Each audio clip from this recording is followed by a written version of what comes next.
चलिए रेडी आप सभी लोग। आज के सेशन की शुरुआत करते हैं। आज का पहला प्रश्न आपके स्क्रीन के सामने, फटाफट पढ़िए और उत्तर दीजिए। समानार्थी शब्द से संबंधित प्रश्न है दिया गया। इसमें दिए गए शब्द के समानार्थी शब्द का चयन करें। पहला शब्द जो दिया गया बेटी, इसका समानार्थी शब्द बताना है। दुहिता होता है या वनिता होता है या वासा होता है या अंगना होता है। बेटी का समानार्थी शब्द क्या होता है?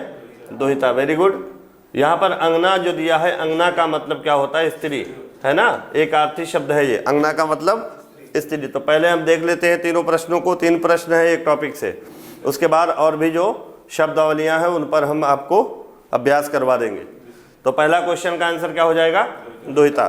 चलिए अगले प्रश्न की ओर चलते हैं। यमुना, यमुना का समानार्थी शब्द बताना है। अलकनंदा, देव नदी या कृष्णा या भागीरथी, बताइएगा। यमुना का पर्यायवाची क्या होगा? अरे अलकनंदा, भागीरथी सब गंगा के पर्यायवाची हैं। कृष्णा यमुना का पर्यायवाची है। बाकी जो तीनों विकल्प दिए गए, अलकनंदा, देव नदी, देव नदी किसको कहा गया? गंगा को। भागीरथी किसको कहा गया? गंगा को, है ना। त्रिपथगा किसको कहा गया? गंगा को। तो ये सभी गंगा के पर्यायवाची हैं। कृष्णा हो गया, कालिंदी हो गया, ये सब किसके पर्यायवाची हो जाएंगे?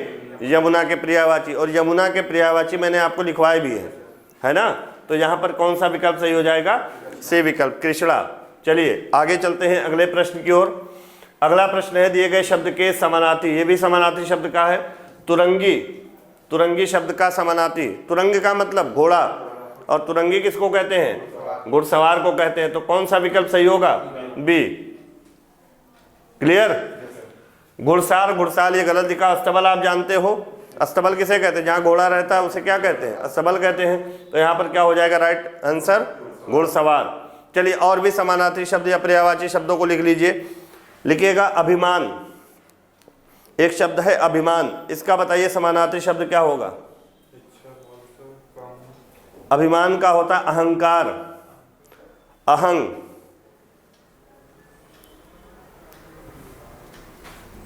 अस्मिता, 3 शब्द लिख लीजिए। अस्मिता, तीनों नोट कर लीजिएगा। इसके बाद एक शब्द है असुर, असुर का पर्यायवाची लिखिए। असुर किसको कहते हैं? राक्षस को कहते हैं। तो असुर का पर्यायवाची क्या हो जाएगा? राक्षस, दानव और दैत्य। नोट कर लीजिए। निशाचर, रजनीचर, यातुधान, यातुधान देखिए ऐसे लिखिएगा, यातुधान। ये सब किसके पर्यायवाची हैं? असुर के पर्यायवाची हैं। नोट कर लीजिएगा। इसके अलावा भी एक शब्द और लिखिएगा इंपॉर्टेंट, अंधकार। अंधकार का पर्यायवाची लिखिए, अंधेरा और तिमिर। और क्या होता है?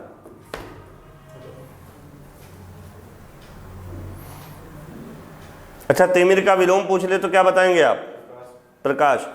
तमस भी कहते हैं अंधकार को, तमस। और तमस लिखिएगा तो सा के नीचे हलंत लगा लीजिएगा, ठीक है। सा के नीचे हलंत। चलिए अब अगले प्रश्न की ओर चलते हैं। अगला प्रश्न है विलोम शब्द से। दिया गया है विलोम शब्द विफल, और विफल का विलोम आपको बताना है। क्या होगा बताइए? विफल, विफल का सफल होगा बेटा। विफल हो जाना सफल, विफल का मतलब असफल। विफल किसका पर्यायवाची है? असफल। असफल को कहते हैं विफल, और इसका विपरीतार्थक यानी विलोम शब्द क्या हो जाएगा?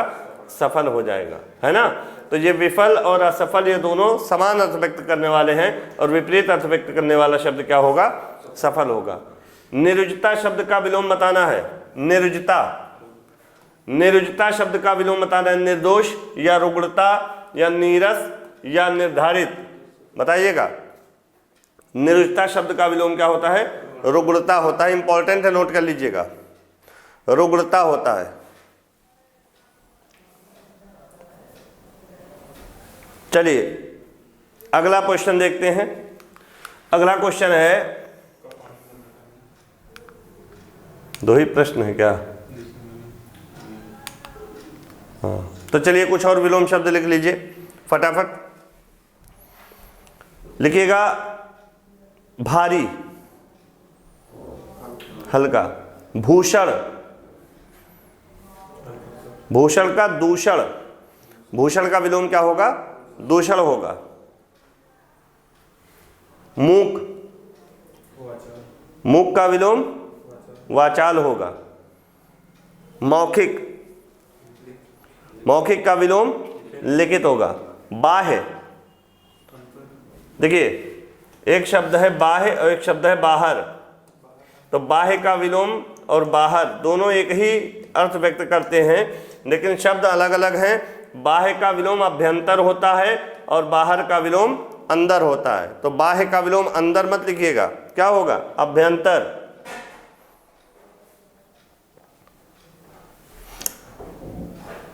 मुख का, मुख, मोक नहीं, मुख का विमुख, है ना।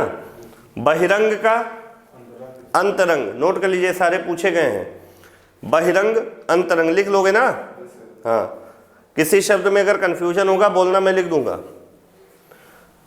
ममत्व का लिखवा चुके हैं, ममत्व परत्व होता है, ममत्व का परत्व लिखवा चुका हूं, मैं दोबारा लिखवा रहा हूं। और मान का अपमान, मलिन का मलिन, देखिए स्वच्छ नहीं होगा, मलिन का निर्मल। अर्थ से आपको नहीं विलोम बताना है, शब्द के आधार पर। अगर कोई शब्द विशेषण में दिया गया है और उसका विलोम पूछ रहा है तो आप उसका विलोम विशेषण में ही बताओगे। अगर कोई शब्द तत्सम में है, उसका विलोम पूछ रहा है तो आप उसका विलोम तत्सम शब्द में ही बताओगे। अगर कोई तद्भव में दिया गया है शब्द तो उसका विलोम किस में होगा? तद्भव में होगा। तो शब्द के अकॉर्डिंग आप विलोम का चयन करेंगे। चलिए अगले प्रश्न की ओर चलें। अगला प्रश्न है, उस विकल्प का चयन कीजिए जो निम्न मुहावरे का सही अर्थ व्यक्त करता है। हुक्का पानी बंद करना, हुक्का पानी बंद करना, इस मुहावरे का सही अर्थ बताना है आपको। जाति से निकालना।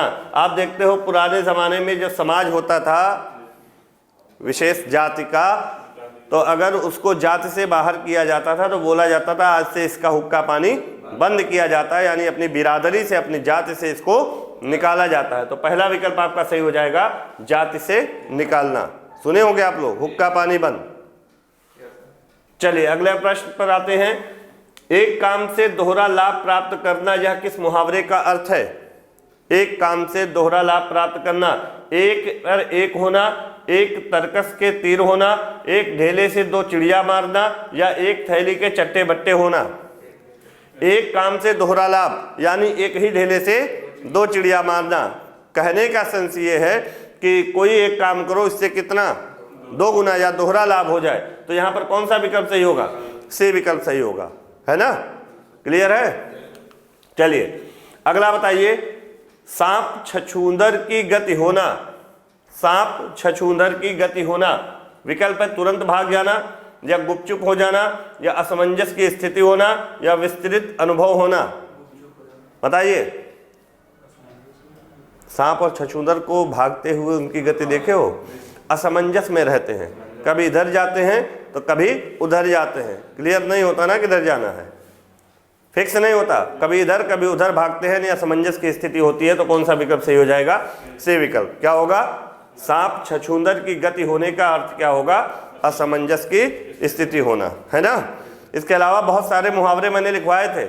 मैंने एक लिखवाया था अभी हाल ही में, अंडे का शहजादा। क्या था इसका अर्थ? अनुभवहीन व्यक्ति। एक और लिखवाया था, अंग से अंग चुराना, शर्माना, लजाना, है ना। आंखें चार करना, पौ बारह होना। ये सारे जो मुहावरे मैंने लिखवाए बहुत इंपॉर्टेंट है एग्जाम की दृष्टि से, एक बार पढ़ लीजिएगा। आंखों से संबंधित जितने मुहावरे थे वो मैंने आपको लिखवाए हैं, है ना। एक मुहावरा, एक है लोकोक्ति 9 कनौजिया 18 चूल्हे। इस लोकोक्ति का अर्थ क्या होगा? अलगाव की स्थिति होना। जब घर में 10 लोग रहते हैं, एक ही चूल्हा जलता है तो एक में रहते हैं, और जब कई चूल्हे जलते हैं इसका मतलब घर में क्या है? अलगाव की स्थिति है। तो इसका अर्थ क्या होगा? अलगाव की स्थिति होना, है ना। चलिए अगले प्रश्न की ओर चलते हैं। सही वर्तनी वाले शब्द का चयन करना है। चलिए बताइएगा, रूढ़िवादी शब्द लिखा हुआ है और ये कौन सी वर्तनी रूढ़िवादी शब्द की सही है, फटाफट बताइएगा। रूढ़िवादी शब्द, रूढ़िवादी बताइएगा, चलिए बोलिए कुछ ना कुछ। रूढ़िवादी कैसे लिखा जाता है? देखिए, एक तो ये है रा पे, ये ऊ की मात्रा है, ह्रस्व ऊ, और एक मात्रा ऐसे लगती है जो क्वेश्चन में के विकल्प में लगी है, ये दीर्घ ऊ है। तो रूढ़िवादी में दीर्घ ऊ की मात्रा लगती है, यहाँ पर ये जो मात्रा लगी ये ह्रस्व ई की है, रूढ़िवादी लिखा, तो ये गलत हो गया। और यहाँ पर भी आप कहोगे ये भी और ये भी दोनों एक ही तरह लिखा है, देखने में एक तरह लेकिन अलग अलग है। यहाँ पर जो मात्रा लगी है ये ह्रस्व ई की है, तो ये भी गलत है, रूढ़िवादी होता है। और यहाँ पर रूढ़िवादी लिखा हुआ है, दा पर ह्रस्व ई की मात्रा है, तो यह भी गलत है। यहाँ पर जो चौथा विकल्प है ये क्या है, सही है। तो रा पर जो मात्रा लगेगी वो कौन सी लगेगी, ह्रस्व की लगेगी या दीर्घ ऊ की, दीर्घ ऊ की, तो रूढ़िवादी होता है। अगर यहाँ पर इसके नीचे से हम बिंदु हटा दें ये वाला, तो रूढ़िवादी हो जाएगा, गलत हो जाएगा। यहाँ पर रूढ़िवादी, ये कौन सा विकल्प सही होगा, चौथा विकल्प, ठीक है। पहले क्या करोगे आप, पहला विकल्प पढ़कर जल्दबाजी में गलत कर दोगे। तो ह्रस्व ऊ है या दीर्घ ऊ है, रा पर जो मात्रा लगी है ऊ की, वो आपको ध्यान देना होगा। दीर्घ ऊ की मात्रा इस तरह से लगती है, तो इस विकल्प में है, यहाँ पर ह्रस्व की मात्रा, इसलिए पहला विकल्प गलत होगा, है ना। चलिए, सही वर्तनी वाले शब्द का चयन करें। कृपया, कृपया, कृपया, कौन सा सही होगा, बी। कृपया में पा पूरा होता है और का के नीचे यहाँ पर रा लगा हुआ है, हालांकि यहाँ पर जो रा लगा है ये क्रा लिखा हुआ है, ये गलत है, क्री होता है। का में री की मात्रा लगती है, तो पहला विकल्प में क्री है और तीसरे में क्री है। अब यहाँ पर कंफ्यूजन होगा, पा आधा होता है कि पूरा होता है, तो कृपया में पा पूरा होता है, इसलिए बी विकल्प आपका सही होगा। कृपया नहीं होता है, ये कृपया लिखा हुआ है। क्लियर? अगले प्रश्न पर चलते हैं, नोट कर लिया करिए शब्द को। सही वर्तनी वाले शब्द का चयन करें। दिया हुआ है अविस्मरणीय। अब इसमें आपको बताना है कि कौन सा विकल्प सही लिखा हुआ है। पहला देखेंगे अविस्मरणीय, दूसरा अविस्मरणीय, तो यहाँ पर रीय लिखा है इसलिए गलत है, रीय होगा, अविस्मरणीय, और यहाँ पर अविस्मरणीय। अब यहाँ पर आपको ये बताना है आधा रा होता है या पूरा रा होता है, पूरा रा होता है। तो अगर पूरा रा होता है तो कौन सा विकल्प सही होगा, सी वाला। यानी जब आप लिखोगे अविस्मरणीय तो एक बात और ध्यान देना होगा, सा आधा होता है कि पूरा, तो सा आधा होगा दंत सा, और रा जो होगा यहाँ पर ये पूरा होगा, तो इस प्रकार से इसकी वर्तनी शुद्ध होगी। तो यहाँ पर लिखा हुआ है तीसरे विकल्प में, इसलिए सी इज द राइट आंसर, है ना। एक शब्द है संक्षिप्तीकरण। आप कंफ्यूजन में हो तो संक्षिप्तीकरण होता है या संक्षिप्तीकरण होता है, बताइएगा। संक्षिप्त तो ऐसे लिखा जाता है, और यहाँ पर छोटी की मात्रा लगेगी या दीर्घ की, छोटी की, तो इस तरह से लिखा जाएगा, नोट कर लीजिएगा, संक्षिप्तीकरण। और एक शब्द है सशक्तिकरण। देखिए आप बार बार लिखते हो महिला सशक्तिकरण, है ना, महिला सशक्तिकरण बोलते हो ना, तो पहले ध्यान दीजिएगा सशक्ति में पहले दंत सा होगा, फिर तालब्य सा होगा, और फिर आधा का। अब यहाँ पर ता पर जो मात्रा लगेगी यही हम लोग गलती करते हैं। कौन सी मात्रा लगेगी, ह्रस्व ई की, सशक्तिकरण होता है, और हम लोग बोलते हैं सशक्तिकरण, गलत बोलते हैं इसलिए गलत हो जाता है। अभी आपने गलत किया ना, तो ये आपका सही होगा, सशक्तिकरण।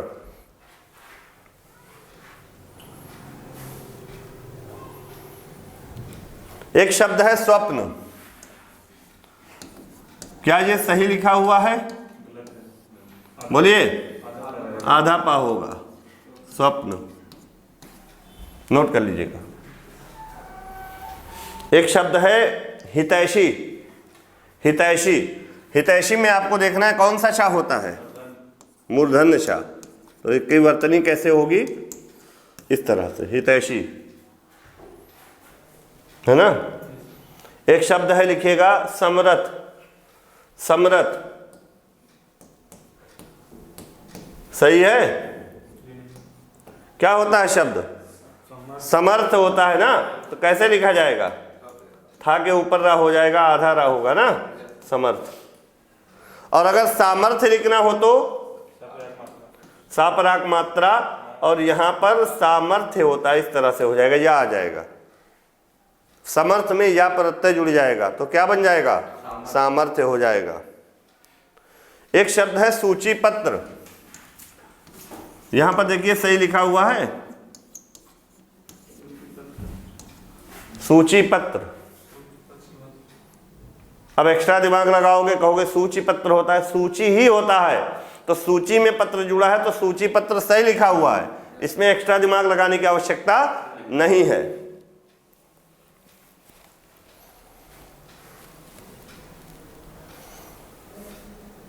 एक और लिखो सिंदूर।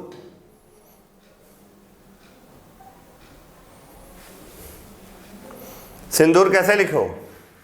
छोटाऊ की मात्रा लगाओ बड़ाऊ की, बोलिए। दीर्घ की होगा, सिंदूर होता है, सिंदूर नहीं होता है। एक शब्द है हिरण्यकश्यप, तो हिरण्यकश्यप शब्द क्या है? गलत है, मैं बता चुका हूं, हिरण्यकशिपु होता है, नोट कर लीजिएगा, हिरण्यकशिपु होता है। ये सारे शब्द जो है बहुत इंपॉर्टेंट है एग्जाम की दृष्टि से।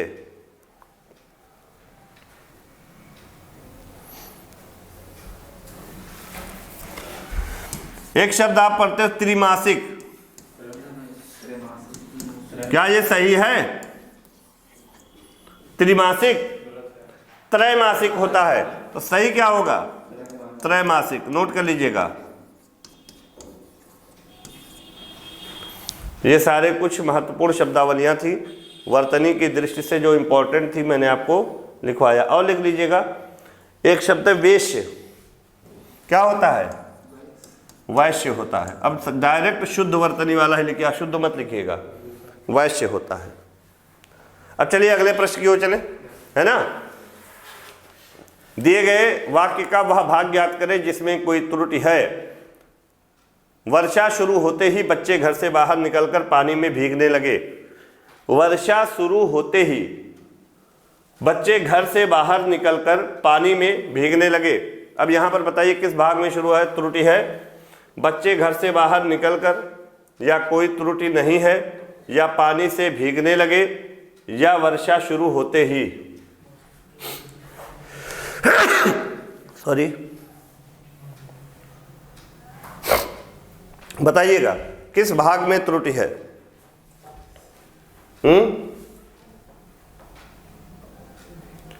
वर्षा शुरू होते ही बच्चे घर से बाहर निकलकर पानी में भीगने लगे। अगर त्रुटि है तो बताइए किस भाग में है, नहीं है तो बी विकल्प सही होगा।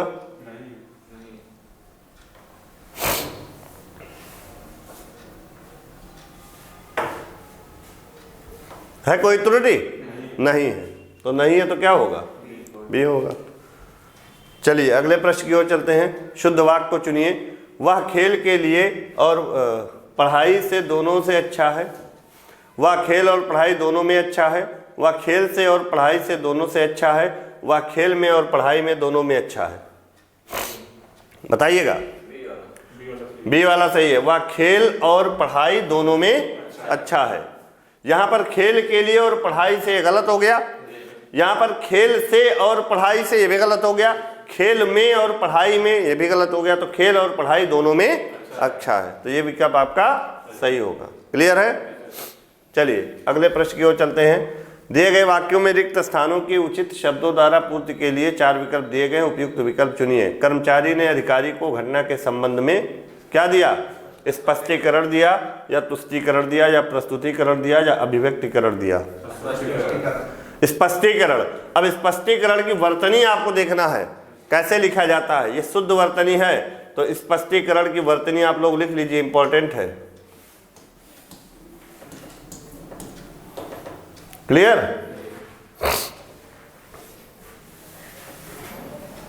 ठीक, चलिए अगले प्रश्न की ओर चलें।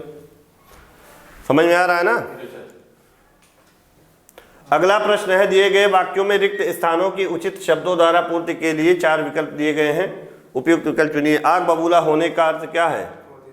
क्या है?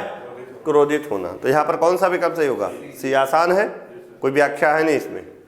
हैजा एक कैसा रोग है? अभिक्रामक, संक्रामक, अतिक्रामक या आक्रामक? तो कैसा रोग है? संक्रामक रोग है। क्लियर? तो तो बी विकल्प आपका सही होगा, है ना। संक्रामक की वर्तनी देख लो, देखे। चलिए अगले प्रश्न की ओर चलते हैं। जहां जाया, ये हो गया ना, हाँ। जहां जाया, कहाँ चला गया, हाँ। जहां जाया ना जा सके, जहां जाया ना जा सके, सुगम मतलब जहां आसानी से जाया जा सके, सघन का मतलब आप जानते हो, दुर्जन बुरे लोग। यहां पर गम, गम का मतलब जाना, अगम यानी जहां आसानी से ना जाया जा सके, या जहां जाया ना जा सके, वो क्या हो जाएगा, अगम्य हो जाएगा। तो C is the right answer, note कर लीजिएगा सी। और भी बहुत सारे वाक्यांश के लिए एक शब्द है, अभी मैं नोट करवा दूंगा, पहले जो प्रश्न है उसको नोट कर लीजिएगा, ठीक। चलिए अगले प्रश्न की ओर चले। अगला प्रश्न है कि जो बूढ़ा ना हो, अनादि या अमर या अजर या अनंत, जो बूढ़ा ना हो क्या होता है, अजर। अमर का मतलब जो ना मर, मतलब शाश्वत यानी हमेशा रहने वाला। अनंत का मतलब आप जानते ही हो, हाँ। चलिए अगला है, मन को आनंदित करने वाला क्या कहलाता है, मोहित या प्रिय या श्रेयस या मनोरंजक, मनोरंजक। मन को आनंदित करने वाले के लिए एक शब्द में क्या होगा, मनोरंजक। तो D is the right answer. आसान है ना, बहुत सारे मैंने लिखवाए भी हैं। और नोट करिए, लिखिए आम का बगीचा, आम का बगीचा। आम के बगीचे को क्या कहते हैं, एक शब्द में बताइएगा। अमराई, क्या कहते हैं, अमराई। नोट कर लीजिएगा, इंपॉर्टेंट है सब। आम का बगीचा, अमराई। अगला लिखिए, जो खाली न जाए, जो खाली न जाए क्या होगा, कहते रहे हमारा निशाना एकदम अचूक है, कभी खाली नहीं जाता, तो क्या होगा, अचूक।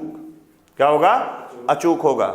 अगला लिखिएगा, इंद्रियों की पहुंच से बाहर, ये मैं बता चुका हूं, अतीत इंद्रिय, इंद्रियों की पहुंच से बाहर, अतीन्द्रिय, अतीन्द्रिय।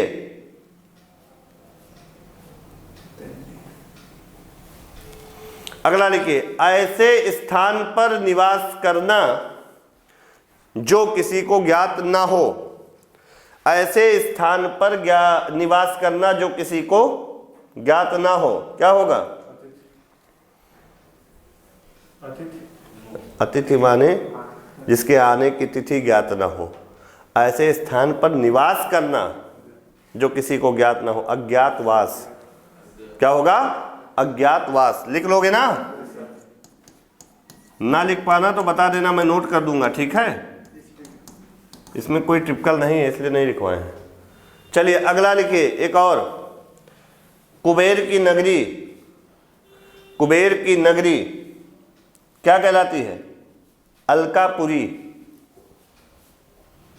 अलकापुरी। जिसकी तुलना ना की जा सके, अतुलनीय, है ना। जिसकी तुलना ना की जा सके क्या होगा, अतुलनीय। दक्षिण दिशा, दक्षिण दिशा को क्या कहते हैं, एक शब्द आपने सुना है कभी, अवाची, बोलिए, नोट कर लीजिएगा, अवाची, दक्षिण दिशा। इंद्रपुरी की वेश्या, इंद्रपुरी की वेश्या क्या कहलाती है, एक शब्द में, अमरांगना, अमरांगना।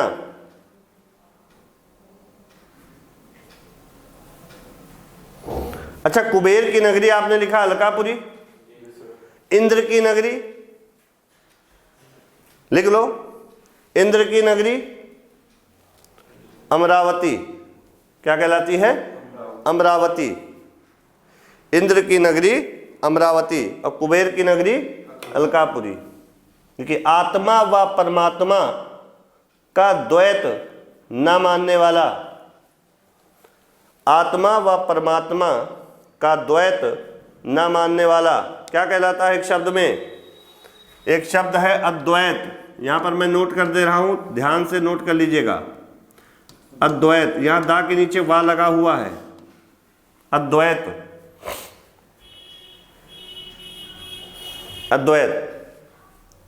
एक शब्द है समास में आप पढ़ते हो द्वंद्व समास, तो द्वंद्व की वर्तनी बहुत महत्वपूर्ण है, यहां पर ध्यान दीजिएगा। इस तरह से अगर आप दा के ऊपर अनुस्वार लगा दोगे तो भी सही होगा, लेकिन यहां पर दा के दोनों नीचे, दोनों दा के नीचे वा लगा होगा, द्वंद्व होता है ना।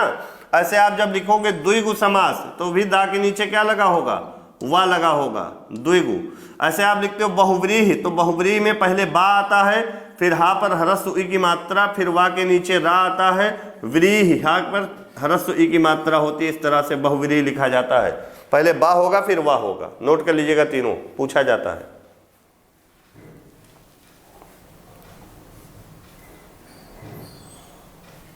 जिसमें कुछ करने की क्षमता ना हो, जिसमें कुछ करने की क्षमता ना हो, क्या कहलाता है? एक शब्द में अक्षम।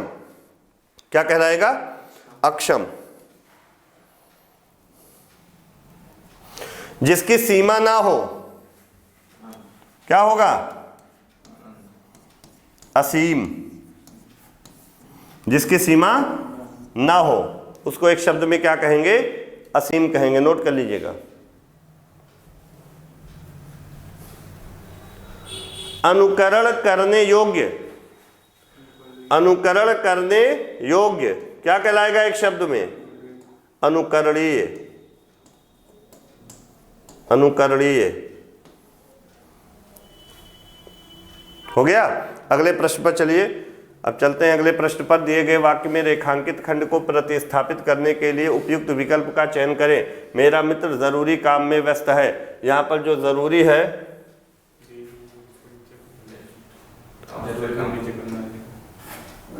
बताइएगा, इसकी जगह पर क्या लिख देना चाहिए? तो आवश्यक काम हो जाना चाहिए। सामान्य काम में व्यस्त नहीं होगा, साधारण और सामान्य एक ही होता है। कठोर काम में व्यस्त नहीं है, तो जरूरी की जगह हम क्या रख सकते हैं? आवश्यक काम में व्यस्त है। क्लियर? चलिए, मैं इस कृपा के लिए उपकृत हूं, क्या होगा? उपकृत की जगह क्या होगा? उपकृत का मतलब उपकार से बना है, तो इसकी जगह पर हम कृतज्ञ रख सकते हैं कि नहीं? कृतज्ञ का मतलब उपकार को मानने वाला, यानी कृपा के लिए कृतज्ञ हूं, यानी अगर कोई कृपा किया है तो उस उपकार को मैं मान रहा हूं। कृतज्ञ का मतलब उपकार को मानने वाला, और इसका विपरीतार्थक शब्द होता है कृतघ्न, जो उपकार को ना माने, है ना। धन्यवाद हूं नहीं होगा, उपकारी हूं नहीं होगा, अनुचर हूं नहीं होगा, क्या होगा? कृतज्ञ हूं। क्लियर? अगले प्रश्न पर चलते हैं। आंख में कौन गिर गया? त्रुटि का परिचय दीजिए। आंख में कौन गिर गया? संज्ञा की त्रुटि है, या विशेषण की त्रुटि है, या सर्वनाम की त्रुटि है, या क्रिया की त्रुटि है? यहां पर कौन शब्द में त्रुटि है? क्या होगा इसमें? ये सर्वनाम ही तो है, प्रश्नवाचक सर्वनाम। तो किसकी त्रुटि है? क्या होना चाहिए? क्या गिर गया, है ना? क्या? तो ये सर्वनाम संबंधी दोष है कि नहीं है? तो ये क्या विकल्प होगा इसका? सी, सर्वनाम संबंधी, है ना। चलिए, अब हम गद्यांश पढ़ लेते हैं, फिर हम कुछ वाक्य संबंधी अशुद्धियों पर आपको अभ्यास करवाते हैं। ठीक? तो गद्यांश को पढ़िएगा। देखिए, गद्यांश कहां से दिया गया है? यहां पर हमें विचार नहीं चाहिए।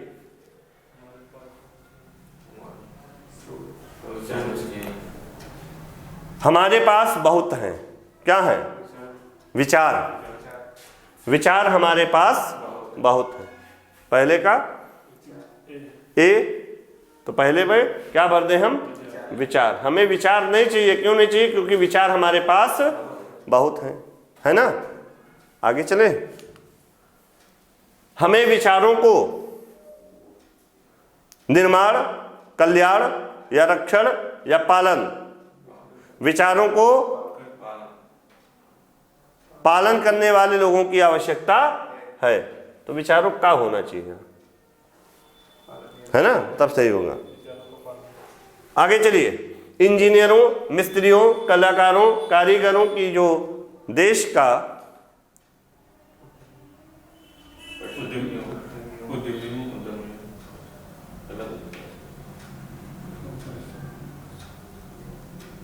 क्या दिया हुआ है, फिर से पढ़िएगा।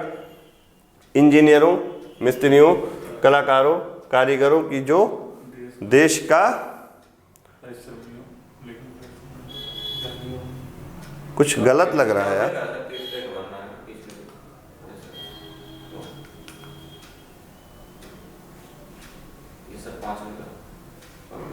एक मिनट, कुछ गड़बड़ आ रहा है। निर्माण कर सकें, ये होगा ना, निर्माण कर सकें, यहाँ पर निर्माण होगा।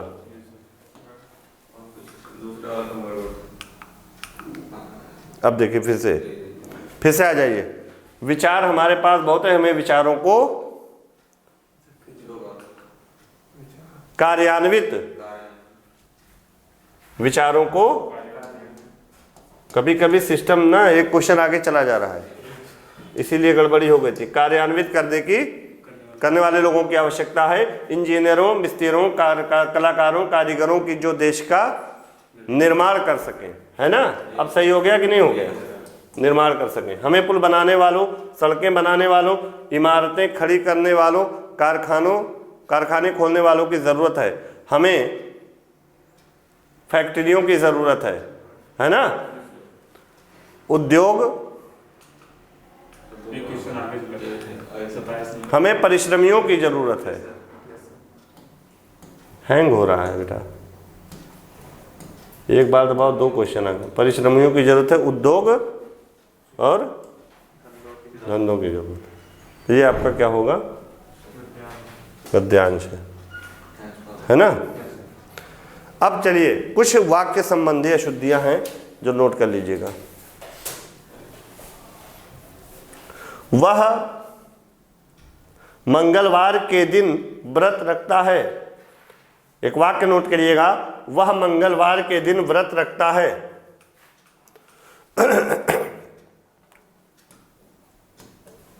बताइए क्या इसमें गलती है? मंगलवार को व्रत रखो। हाँ, मंगलवार एक दिन ही का नाम है, तो मंगलवार के दिन ये गलत है। केवल मंगलवार को व्रत रखता है। ये आपका वाक्य क्या हो गया? शुद्ध हो गया। जैसे प्रातः काल के समय, गलत है ना। प्रातः काल का मतलब ही होता है खुद सुबह का समय, तो प्रातः काल के समय गलत है। जैसे अगर मैं बोल दूं मुझे केवल 100 रुपये मात्र चाहिए, इसमें देखिए केवल और मात्र दोनों एक ही वाक्य में प्रयुक्त नहीं हो सकते। या तो आप केवल रखो या तो आप मात्र रखो।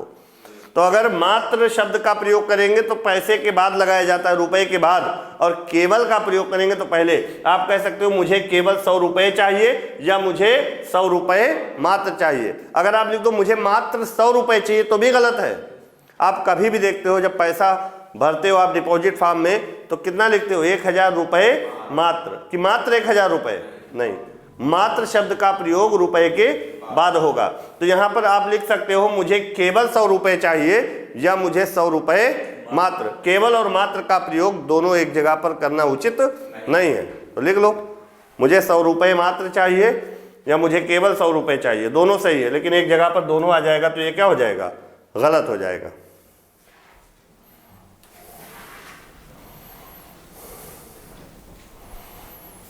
अगला लिखो, टेलीविजन की उत्पत्ति किसने की? लिखिएगा, टेलीविजन की उत्पत्ति किसने की? क्या ये वाक्य सही है? टेलीविजन की उत्पत्ति नहीं होती है, आविष्कार। तो यहां पर क्या हो जाएगा? टेलीविजन का आविष्कार किसने की? किसने किया? लिख लो। टेलीविजन कैसे लिखोगे? टेलीविजन कैसे लिखोगे? ध्यान दीजिए, ऐसे लिखिएगा, टेलीविजन का आविष्कार भी ध्यान दीजिएगा, अधम ऊर्ध्व दिशा होगा। टेलीविजन का आविष्कार किसने किया? ठीक। अगला लिखिए वाक्य, बंदूक एक उपयोगी शस्त्र है, हो गया ना। कि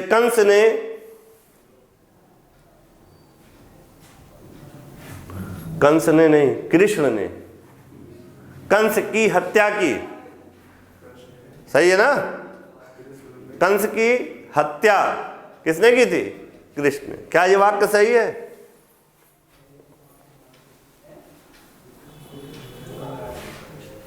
क्या होना चाहिए? यहां पर हत्या नहीं होगा, क्या होगा? वध। क्या होगा? वध। तो कंस का वध किसने किया? कृष्ण ने किया।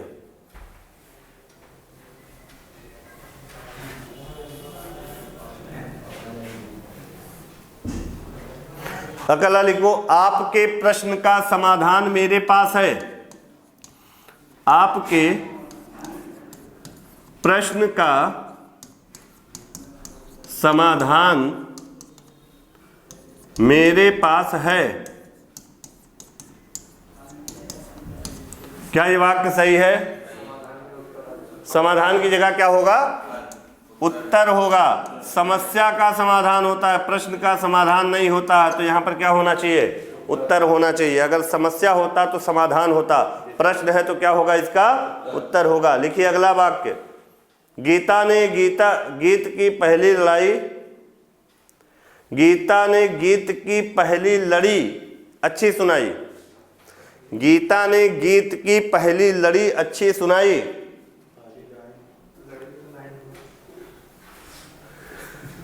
लड़ी माला की होती है, गीत की कड़ी होती है ना। तो गीता ने गीत की पहली क्या होगा? कड़ी। गीत की पहली कड़ी अच्छी सुनाई। लड़ी की जगह क्या होगा? कड़ी। लाइन और खड़ी में अंतर है बेटा, नहीं समझे? आप समझे? अगला लिखो, उन्नति की राह में संकट भी आते ही हैं। उन्नति सही लिखिएगा, देख लीजिए। उन्नति की राह में संकट भी आते ही हैं। यहां पर संकट शब्द का प्रयोग उचित नहीं है, यहां पर क्या होना चाहिए? बाधाएं। उन्नति की राह में बाधाएं आती ही हैं, आती ही हैं बहुवचन में होगा, चूंकि बाधाएं शब्द है इसलिए हैं में यहां पर अनुस्वार लगा लेना। अगला लिखो, प्रेम करना तलवार की नोक पर चलने के बराबर है।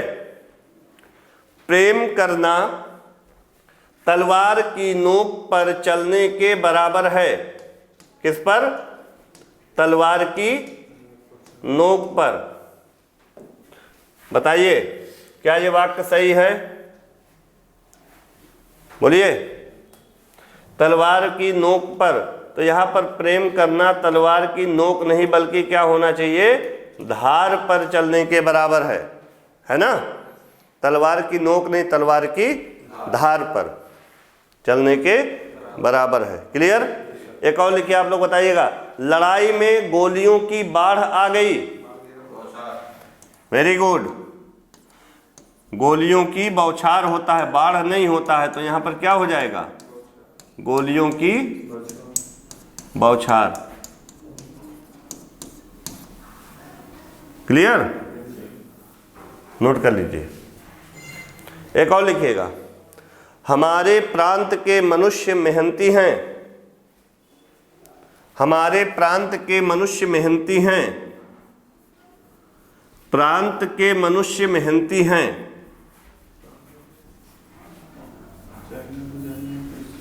बताइए।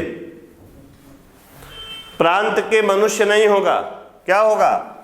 मनुष्य की जगह क्या लिख देंगे? सही हो जाएगा, लोग। प्रांत के लोग मेहनती हैं, है ना। तो यहां पर क्या हो जाएगा? लोग हो जाएगा। एक और लिखिएगा, लास्ट लिखिएगा कि कवि सम्मेलन में कवियों का तारतम्य लगा रहा। कवि सम्मेलन में कवियों का तारतम्य लगा रहा। ये सारे वाक्य बहुत इंपॉर्टेंट हैं। कवियों का तारतम्य लगा रहा, क्या गलत है? तारतम्य शब्द ऐसे लिखिएगा, तो कवियों का जो तारतम्य है, तारतम्य की जगह हम क्या लिख दे, तांता। तांता लगा रहा, यानी बहुत सारे कवि थे, तो तारतम्य की जगह क्या होगा, तांता होगा, है ना। तो आज के लिए इतना ही, ठीक है। जय हिंद, जय हिंद जी। खूब अच्छे से पढ़िएगा, एकदम मन लगा के, ठीक है।